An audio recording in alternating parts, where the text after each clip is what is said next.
Hey everyone, welcome back to my channel. So bags pack करके सुबह सुबह हम निकल पड़े थे पूरी की पूरी फैमिली टोल मटोल लेके रेलवे स्टेशन की ओर। ये सुबह का 3 बजे का नज़ारा है जो मैंने बहुत सालों बाद देखा। आप लोगों में से कितनों ने सुबह का नज़ारा अभी देखा बहुत सालों बाद, मुझे कमेंट सेक्शन में बताइएगा। पापा आगे आगे चले गए थे, followed by mummy, followed by बड़ा भाई, छोटा भाई और मैं पीछे में थे। पता है क्यों? क्योंकि हम थोड़े स्लो चल रहे थे। नींद आग से छूट नहीं रही थी भाई साहब। क्यों? क्योंकि बहुत दिनों बाद हम सारे जने का जो ख्वाब था कि फैमिली ट्रिप लेंगे ट्रेन में, फाइनली पूरा हो ही गया, वो भी अनप्लैंड। अगर अनप्लैंड ट्रिप सक्सेसफुल आप लोग का भी होता है तो कमेंट सेक्शन में बिल्कुल मुझे बताइएगा कि कितनों को ऐसा होता है। हाँ, इस जर्नी में मुझे बहुत कुछ सीखने को मिला। साथ ही ये भी सीखने को मिला कि प्यार उम्र के साथ साथ अलग अलग रंग दिखाती है। मम्मी पापा का जो रिलेशनशिप है उसमें जो खटास और मिठास है वो देख के मैं बहुत इन्जॉय कर रही थी। मुझे बहुत अच्छा लग रहा था। वो भी बाहर का नज़ारा थोड़ा बहुत इन्जॉय कर रहा था, लेकिन मेरा बड़ा भाई नाक बजा के सो रहा था क्योंकि पूरा रात वो सोया नहीं। ट्रिप के चक्कर में वो इतना ज़्यादा एक्साइटेड था। फिर नेचुरल व्यू को एंजॉय करते करते हम चले गए थे किसी स्पेशल से मिलने, और वो भी काफ़ी दिनों के बाद। नेचुरल व्यू के साथ जो आंखों को सुकून मिल रहा था ना, वो अलग ही लेवल का था। तो बस मम्मी हमें सिखाती गई, दिखाती गई कि ये किससे है, कैसा है, कहाँ से आया है। हम सुनते गए कहानियाँ। स्नैक्स जो घर से लेके आए थे वो खाए।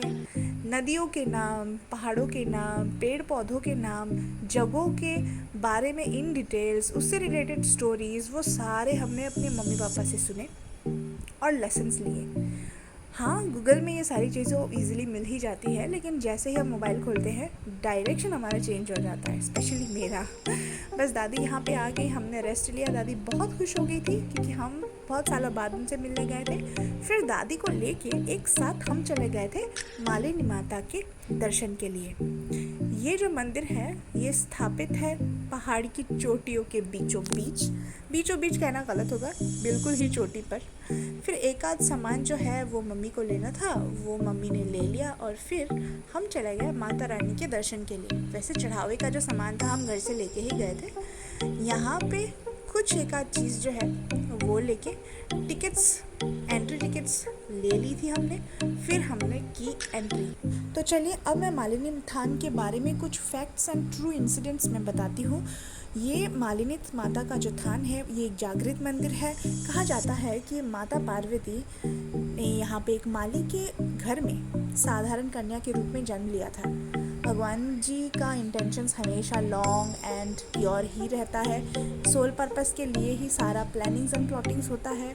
और हाँ, यही इंटेंशन था कि एक साधारण माली के घर में बेटी के रूप में माँ पार्वती ने जन्म लिया था, क्योंकि आगे जाके उनके जो भ्राता थे, यानी कि हमारे श्री कृष्ण जी या फिर भगवान विष्णु ही कह ले, उनको अपनी बहन की बहुत ज़रूरत होने वाली थी। तो हाँ, द्वापर युग में ये मंदिर स्थित हुई थी विद सम प्योर इंटेंशंस। हम सबको पता है कि श्री कृष्ण जी ने रुक्मिणी जी का हरण कर लिया था क्योंकि उनके भाई ने उनकी शादी जो है किसी और के साथ फिक्स कर लिया था। इन डिटेल्स आपको गूगल में बहुत सारी इन्फॉर्मेशन मिल जाएंगे, लेकिन मैं आप सबको इम्पॉर्टेंट चीज़ बताना चाहती हूँ कि इंटीरियर हाँ थोड़ा बहुत डिज़ाइन किया गया है, मैन मेड है, लेकिन यहाँ पे स्थित जितने भी आर्कियोलॉजिकल स्टैच्यूज़ हैं, स्टोन्स हैं, हर एक चीज़ वैसी की वैसी ही है द्वापर युग से स्थित। यहाँ पे मौजूद जो शिवलिंग है और शिवलिंग के आगे जो नंदी जी हैं, माता रानी का जो यहाँ पे स्थित मूर्ति है, वो सारी चीज़ें वैसी की वैसी ही हैं। जागृत मंदिर माना जाता है इसी वजह से। यहाँ पे ये भी मान्यता है कि यहाँ का जो शिवलिंग है ना, वो साल प्रति साल, दिन प्रतिदिन ग्रो कर ही रहा है। नज़ारा जो है वो बिल्कुल ही प्लीजिंग, बहुत ही सूदिंग था। और यहाँ की मुझे एक्सपीरियंस के साथ साथ नॉलेज भी बहुत कुछ मिली, और हाँ, सीखना भी बहुत कुछ मिला जब मैं चढ़ावा चढ़ रही थी, पहाड़ का जो चढ़ाई चढ़ रही थी, क्योंकि मंदिर जो है वो पहाड़ की चोटी पे सिचुएटेड है।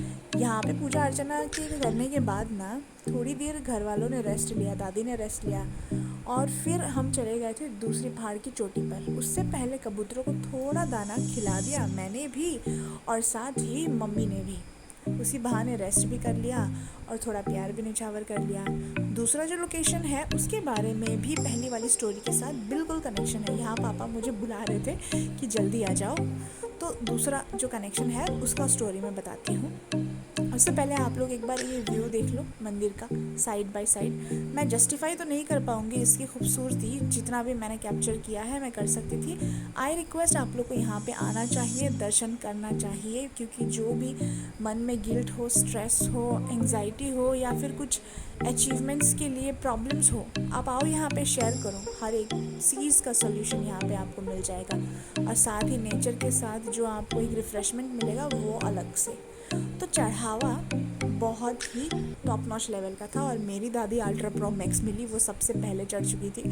हम थक हार गए थे, और फिर फाइनली हम पहुंच गए रुक्मिणी माता के मंदिर, पूरा का पूरा टाउन को छोड़ के।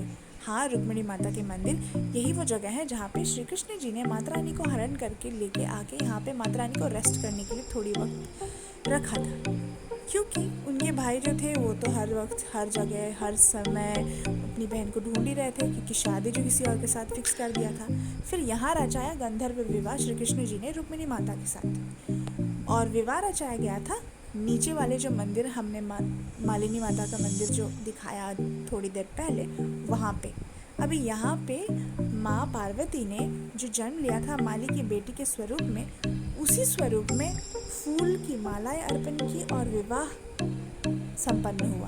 श्री कृष्ण जी को बिल्कुल पता था कि ये कोई साधारण बालिका नहीं, माँ जगदम्बा है और मेरी बहन है, तो तभी उन्होंने कहा कि कलयुग में ये मंदिर मालिनी थान के नाम से जाना जाएगा। तो ये सारे मोमेंट्स जो हैं छोटी बहुत मैंने कैप्चर की थी। वीडियो अच्छा लगे तो do like, share and subscribe and help me grow. Keep growing, keep shining. Thanks for watching, take care, bye.